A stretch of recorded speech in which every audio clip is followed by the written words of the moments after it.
चलिए आइए दोस्तों, विविध प्रश्नों की श्रृंखला में एक नए टॉपिक की तरफ चलते हैं।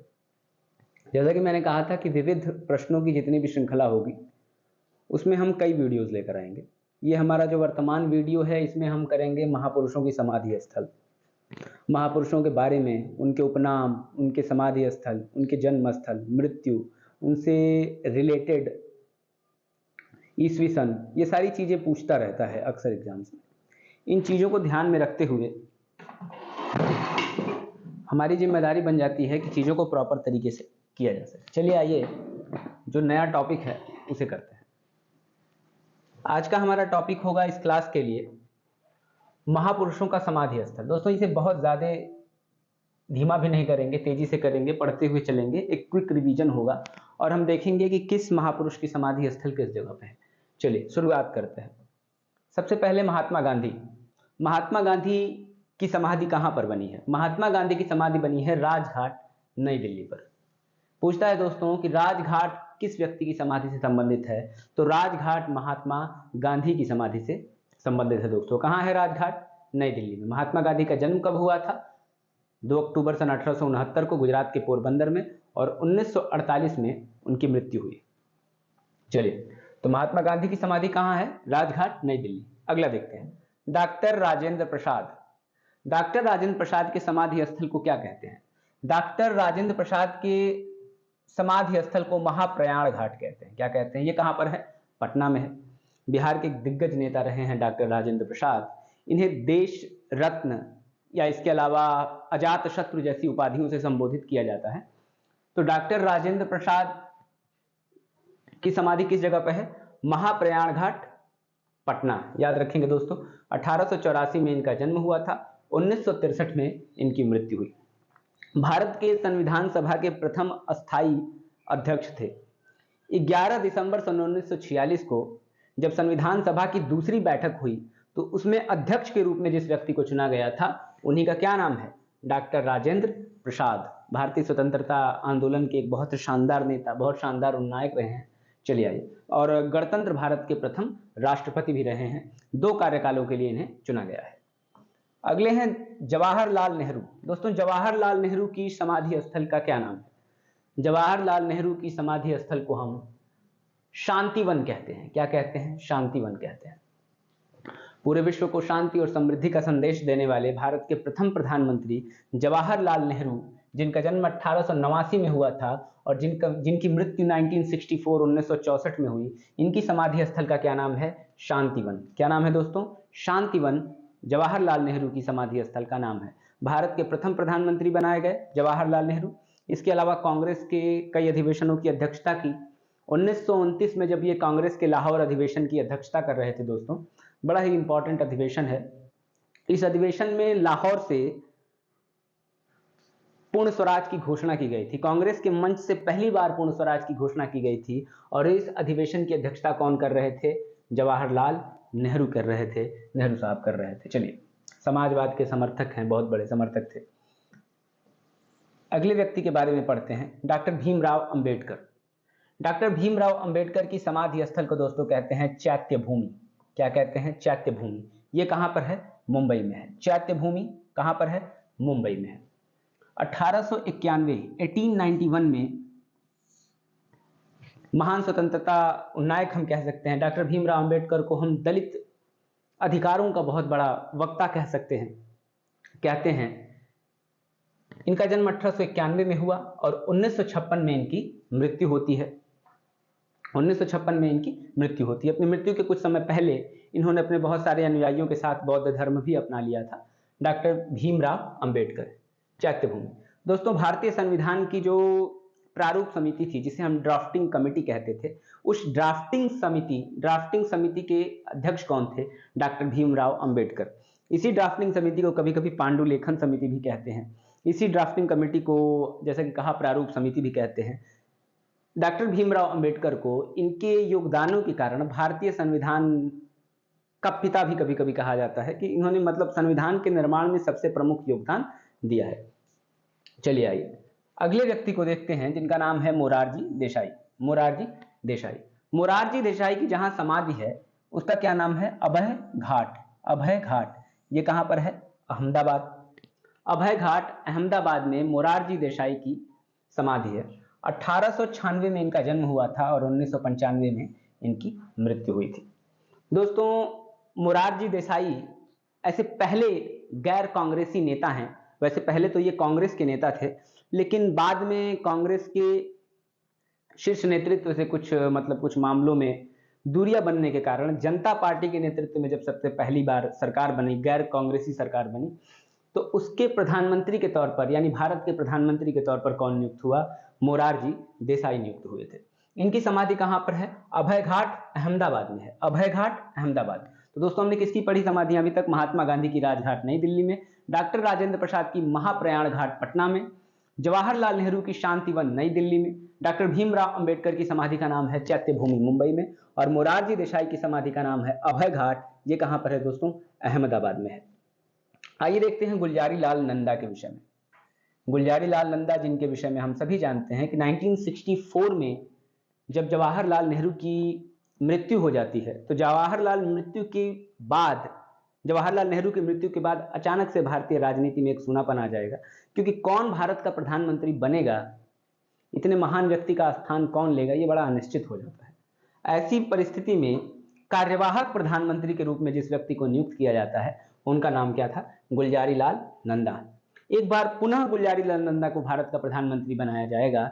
जब लाल बहादुर शास्त्री की मृत्यु होगी तो फिर से कार्यवाहक प्रधानमंत्री के रूप में किसे बनाया जाएगा? गुलजारी लाल नंदा। और हम जानते हैं कि उसके बाद इंदिरा गांधी को भारत का प्रधानमंत्री बनाया जाता है। तो दोस्तों, नारायण घाट में इनकी समाधि है। किस जगह पे समाधि है? नारायण घाट। ये भी कहां पर है? अहमदाबाद।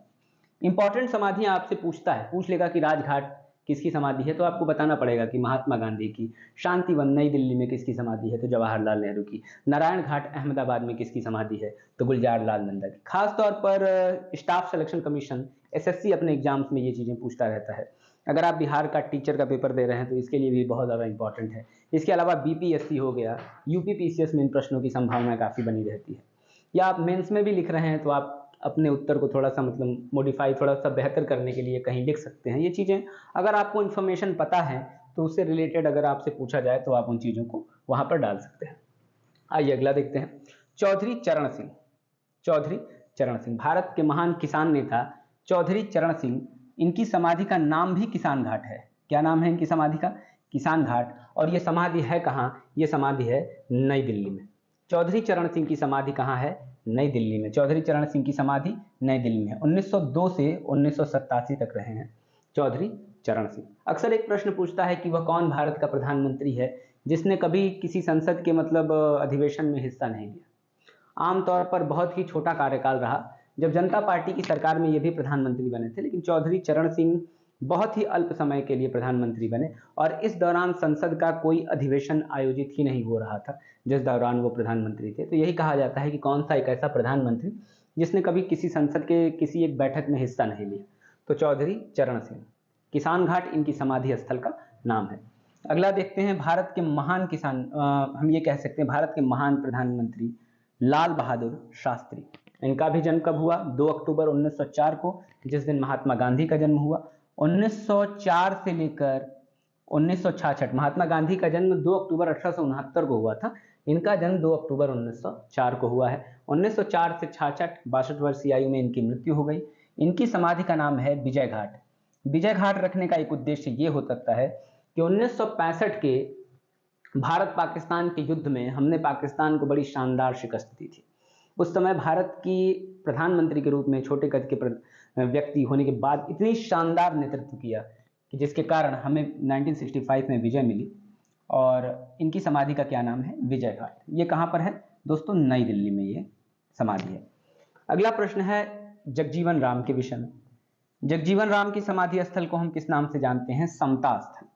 जगजीवन राम की समाधि स्थल को हम समता स्थल के रूप में जानते हैं। समता स्थल के रूप में जानते हैं। ये भी बहुत बड़े कांग्रेसी नेता रहे। जगजीवन राम की समाधि स्थल को हम किस नाम से जानते हैं? समता स्थल के नाम से जानते हैं। आइए फिर से इधर का रिवाइज कर लेते हैं। महात्मा गांधी की समाधि स्थल का क्या नाम है दोस्तों? राजघाट। डॉक्टर राजेंद्र प्रसाद की समाधि स्थल को हम क्या कहते हैं? महाप्रयाण घाट कहते हैं, पटना में है। जवाहरलाल नेहरू की समाधि स्थल को शांतिवन कहा जाता है, नई दिल्ली में है। डॉक्टर भीमराव अंबेडकर की समाधि स्थल को हम चैत्य भूमि कहते हैं, मोरारजी देसाई की समाधि स्थल को हम अभय घाट कहते हैं, गुलजारी लाल नंदा की समाधि स्थल को हम नारायण घाट कहते हैं, चौधरी चरण सिंह की समाधि स्थल को हम किसान घाट कहते हैं, लाल बहादुर शास्त्री की समाधि को हम विजय घाट कहते हैं, और जगजीवन राम की समाधि स्थल को हम समता स्थल कहते हैं, और ये कहाँ पर है? नई दिल्ली में। अगला प्रश्न फिर यहाँ पर आ जाइए दोस्तों। ज्ञानी जैल सिंह, ज्ञानी जैल सिंह भारत के पूर्व राष्ट्रपति रहे हैं। इनकी समाधि स्थल का नाम क्या है? एकता स्थल। एकता स्थल, ये भी कहां पर है? नई दिल्ली में। अक्सर एक इनसे जुड़ा प्रश्न पूछा जाता है कि वह कौन सा भारत का ऐसा राष्ट्रपति था जिन्होंने सबसे पहले अपनी वीटो पावर, पॉकेट वीटो का प्रयोग किया। पॉकेट वीटो का प्रयोग किया। जब कोई विधेयक किसी राष्ट्रपति के पास जाता है तो राष्ट्रपति के पास पॉकेट वीटो के रूप में एक ऑप्शन रहता है कि उस विधेयक को अपने पास आरक्षित कर ले।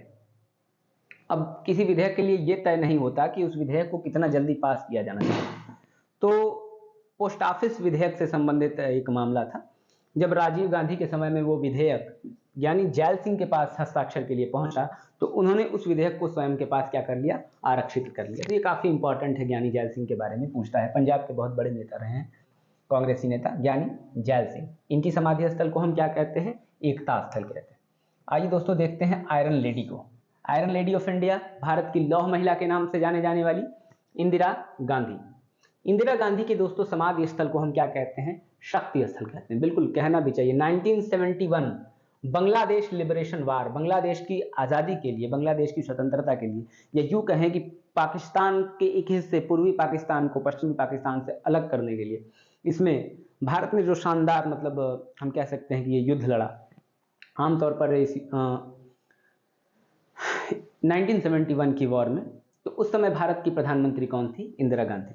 दोस्तों इसकी पृष्ठभूमि ये है कि जब बांग्लादेश में, या जिसे हम पूर्वी पाकिस्तान कहते हैं, उस पूर्वी पाकिस्तान में जहाँ के अधिकतर लोग बांग्ला भाषी थे और पूर्वी पाकिस्तान के लोग ऐसा मानते थे कि ये मतलब हमारे बराबर के नहीं है।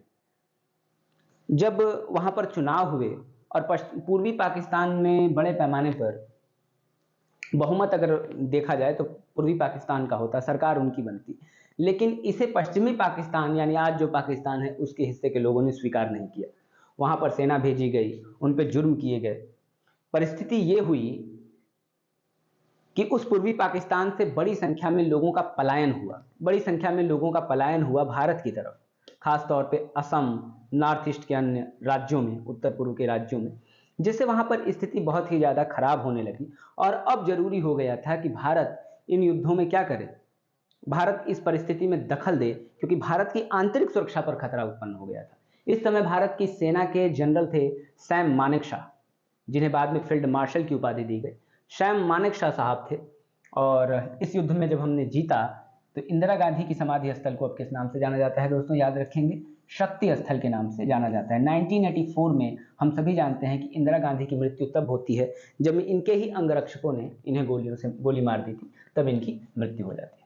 अगला है एच.डी. शर्मा, शंकर दयाल शर्मा। ये भी महामहिम है पूर्व भारत के, यानी भारत के पूर्व राष्ट्रपति हैं। इनकी समाधि स्थल को हम क्या कहते हैं? कर्मभूमि कहते हैं। इनकी समाधि स्थल को क्या कहा जाता है दोस्तों? कर्मभूमि कहा जाता है। समाधि स्थल को क्या कहते हैं? कर्मभूमि कहते हैं। अगले हैं भारत के पूर्व प्रधानमंत्री रहे हैं इंदिरा कुमार गुजराल। इंदिरा कुमार गुजराल, इनके समय में बड़ी एक फेमस डॉक्ट्रिन है जिन्हें हम गुजराल डॉक्ट्रिन भी कहते हैं, जो भारत की आमतौर पर विदेश नीति से संबंधित थी। गुजराल डॉक्ट्रिन आमतौर पर माना जाता था कि जो हमारे पड़ोसी देश हैं, जैसे चाहे नेपाल हो गया, भूटान हो गया, श्रीलंका हो गया, ये देश छोटे जरूर हैं लेकिन भारत को इनके बड़े भाई की तरह व्यवहार करना चाहिए आमतौर पर, ताकि आपसी सामंजस्य से पूरे क्षेत्र का विकास हो। उन्हें ऐसा न लगे कि भारत उन पर मतलब रोब जमा रहा है। तो इसी नीति को हम क्या कहते हैं? गुजराल डॉक्ट्रिन कहते हैं। चलिए, इनकी समाधि को क्या कहते हैं? स्मृति स्थल कहा जाता है। स्मृति स्थल कहा जाता है। अगले हैं के.आर. नारायणन साहब। के.आर. नारायणन साहब, के.आर. नारायणन साहब की समाधि स्थल को हम क्या कहते हैं? उदय भूमि के नाम से जानते हैं। के.आर. नारायणन साहब की, पूर्व राष्ट्रपति, इनकी भी समाधि स्थल को हम क्या कहते हैं? उदय भूमि के नाम से जानते हैं। चंद्रशेखर साहब, जो भारत के पूर्व प्रधानमंत्री रहे, उत्तर प्रदेश जिला बलिया से आते हैं, इनकी समाधि स्थल को हम जननायक स्थल के नाम से जानते हैं। ये भी कहाँ पर है? नई दिल्ली में है। तो चंद्रशेखर साहब की समाधि स्थल कहाँ पर है? जननायक स्थल, इसे हम क्या कहते हैं? ये कहाँ पर है? ये नई दिल्ली में है। जननायक स्थल किसकी समाधि स्थल है? चंद्रशेखर साहब की। अगली समाधि है राजीव गांधी की। राजीव गांधी की समाधि स्थल को क्या कहा जाता है दोस्तों? वीर भूमि कहा जाता है। वीर भूमि कहा जाता है। वीर भूमि कहाँ पर है? नई दिल्ली में। फिर से देखिए, वीर भूमि किसकी समाधि स्थल है? भारत के युवा प्रधानमंत्री राजीव गांधी की समाधि स्थल है। ये कहाँ पर है? नई दिल्ली में है। 1991 में इनकी भी हत्या ही की गई थी दोस्तों। 1991 में इनकी भी हत्या कर दी गई थी तमिल रिलेटेड मामलों को लेकर। तो ये राजीव गांधी हो गए। अब एक समाधि और देख लीजिए, भारत के पूर्व प्रधानमंत्री अटल बिहारी वाजपेयी की समाधि है। अटल बिहारी वाजपेयी की समाधि स्थल का क्या नाम है? सदैव अटल। नाम के अनुरूप इनकी समाधि स्थल भारत के एक ऐसे नेता, कवि मन के नेता, 1924 में इनका जन्म हुआ और 2018 में कुछ ही वर्षों पहले इनकी मृत्यु हुई। उनकी समाधि स्थल का क्या नाम है? सदैव अटल। तो दोस्तों आइए इस तरफ को एक बार और पढ़ लेते हैं। ज्ञानी जैल सिंह की समाधि स्थल को हम एकता स्थल कहते हैं। इंदिरा गांधी की समाधि स्थल को हम शक्ति स्थल कहते हैं। शंकर दयाल शर्मा की समाधि स्थल को हम कर्म भूमि कहते हैं। इंदर कुमार गुजराल की समाधि स्थल को स्मृति स्थल, के.आर. नारायणन की समाधि स्थल को उदय भूमि, चंद्रशेखर की समाधि स्थल को जननायक स्थल, राजीव गांधी की समाधि स्थल को वीर भूमि और अटल बिहारी वाजपेयी के समाधि स्थल को सदैव अटल। दोस्तों मैं ये नहीं कहता कि ये सारे सामान्य रूप से इंपॉर्टेंट हैं। इसमें आपको बहुत ही मुख्य जो है उनको छांट लेना चाहिए। जैसे महात्मा गांधी की समाधि स्थल को बिल्कुल आपको छांटना चाहिए, क्योंकि ये आपसे पूछ सकता है। महात्मा गांधी की समाधि स्थल जाने, बिहार के एग्जामिनेशंस में आप आमतौर पर बैठ रहे हैं तो डॉक्टर राजेंद्र प्रसाद को तो जरूर ही जाने। आप जवाहरलाल नेहरू की समाधि स्थल को जरूर जाने, बिल्कुल जानिए। डॉक्टर भीमराव अंबेडकर की समाधि स्थल को बिल्कुल जानिए। बाकी आप, मुझे लग रहा है कि इसमें आपको लाल बहादुर शास्त्री की समाधि स्थल को जरूर जानना चाहिए। आपको इसमें से इंदिरा गांधी की समाधि स्थल को जरूर जानना चाहिए। आपको इसमें से राजीव गांधी की समाधि स्थल को और अटल बिहारी वाजपेयी की समाधि, ये सभी लोग सामान्य रूप से इंपॉर्टेंट है, मैं ऐसा नहीं कह रहा। लेकिन एग्जाम के पॉइंट ऑफ व्यू से आपको जैसे जो मोस्ट इंपॉर्टेंट है उसे पहले देखना चाहिए। लेकिन आजकल थोड़ा ट्रेंड भी बदल रहा है। जैसे जैसे परीक्षा का लेवल बढ़ता जा रहा है, हम देख रहे हैं कि अब क्वेश्चन थोड़े डीप तरीके से भी पूछे जा रहे हैं। तो आप एक बार फिर से देख लीजिए, महात्मा गांधी राजघाट, डॉक्टर राजेंद्र प्रसाद महाप्रयाण घाट, जवाहरलाल नेहरू शांतिवन, डॉक्टर भीमराव अंबेडकर चैत्य भूमि, मोरारजी देसाई अभय घाट, गुलजारी लाल नंदा नारायण घाट, चौधरी चरण सिंह किसान घाट, लाल बहादुर शास्त्री विजय घाट। एक बार थोड़ा कॉन्सेप्ट से जोड़कर देखिए, तब आपको जल्दी याद हो जाएगा। जैसे लाल बहादुर शास्त्री विजय घाट, क्यों विजय घाट? क्योंकि 1965 के युद्ध में हमने पाकिस्तान को हराया था इनके कार्यकाल में। जगजीवन राम समता स्थल, समता की बात करते हैं। ज्ञानी जैल सिंह एकता का स्थल, एकता स्थल है इनकी समाधि का नाम। इंदिरा गांधी को क्यों शक्ति स्थल इनकी समाधि को कहते हैं। शंकर दयाल शर्मा की शक्ति समाधि को कर्म भूमि, इंदर कुमार गुजराल को स्मृति स्थल कहते हैं इनकी समाधि को, के.आर. नारायण उदय भूमि, चंद्रशेखर जननायक स्थल, राजीव गांधी वीर भूमि और अटल बिहारी वाजपेयी को की समाधि को हम सदैव अटल के नाम से जानते हैं। तो दोस्तों ये थी प्रमुख भारत के राजनीतिक नेतृत्वकर्ता और उनकी समाधि स्थल, जिनके बारे में अक्सर हमसे विभिन्न एग्जामों में पूछा करता है, विभिन्न एग्जाम्स में पूछता है।